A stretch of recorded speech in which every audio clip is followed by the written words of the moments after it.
question. I've heard before that when we're born, we decide what lesson, before we're born, we decide what lesson we want to learn in this lifetime. And then as we go through our life, experiences are put in our path to learn those lessons. If we don't learn them, then the next life we continue to experience them in other ways to learn the lesson. How would you describe our human experience and what happens before we come into being? Can do it. A very nice introspection, even though it is formulated as a question or inquiry. So you do set up certain major pathways of experience, but you also allow yourselves to deviate in any number of ways possible and imaginable. And it is not necessarily that you have one mission and if you miss it, you're done for. So you always allow for an expanded version of your experiences. And in doing so, you may even allow yourself to change course midway. Some people may decide that they might be ill-equipped at this point in time to continue their lives in that fashion.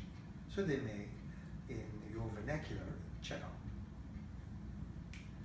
That may be done in compliance with other particular lessons in the creation of energy, perhaps through creating what you call illness or disease in the body.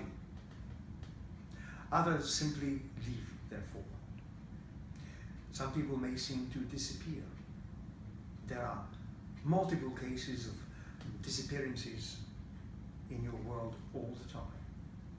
Sometimes no trace of any bodies.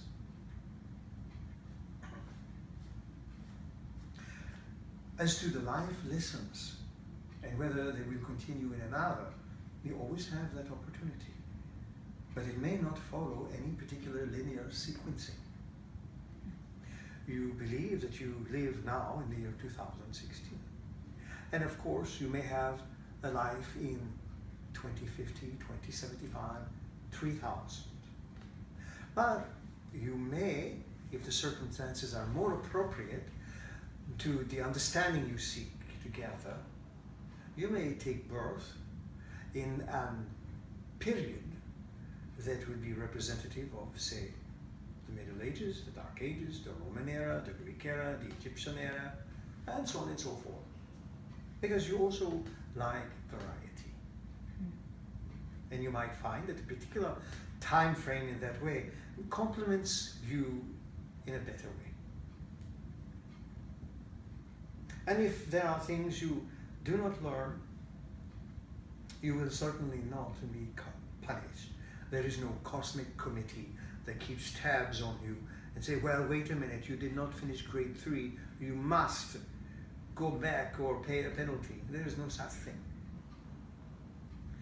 You always have the freedom to go forward in any manner that suits your overall sense of self. And by sense of self, we mean as the eternal self. Because you too are more than the sum of all of your parts. And not just bodily parts, but all the sums of your aspects. Because in many ways, you are also pyramid restored.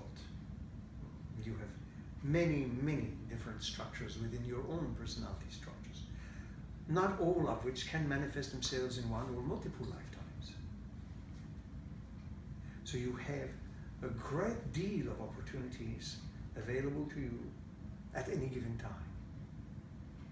When you decide to pursue a particular path, then you often do so at the exclusion of others, as far as you think. But there may be other aspects of your persona that also pursue the paths that you do not take as a focused personality. But they will pursue it and enrich the whole self. This is done through the auspices of what is called simultaneous time. Because time, as you understand it, is a man-made structure, even though there is such a thing as a particular time frame, but it is based upon simultaneous time.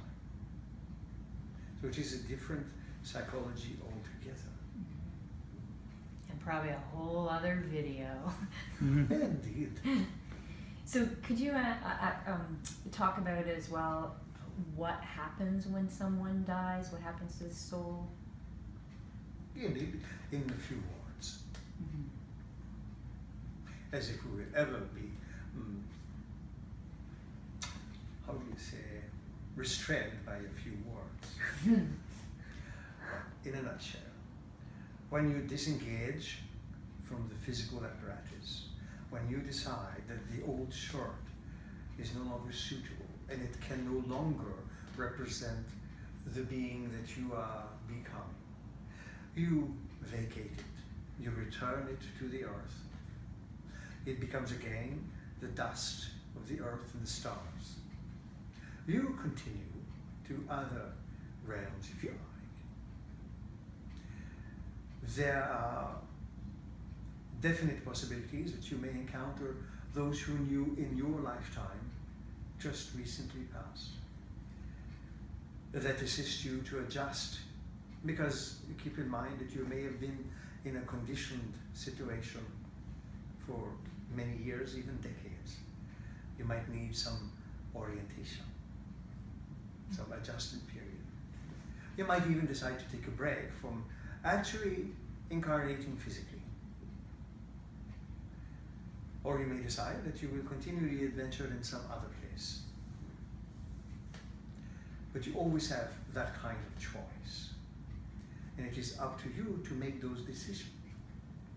So when people who have lost someone close to them feel like that loved one is still around them, they feel like they sense their energy or can hear them. It is quite possible that these loved ones who have passed on like or desire from time to time a brief visit. They cannot physically communicate with you because they do not function on that plane anymore. But they may send you a reminder through memories. Out of the blue, you might suddenly remember a lovely episode you have had with a relative that has passed on. Not necessarily understanding where the memory would have come from. But it may indeed be a subtle communication from that individual. Because it is the only way they can communicate through that kind of an emotional and imagery perspective. Does that make sense to you? Yes, it does. Thank you.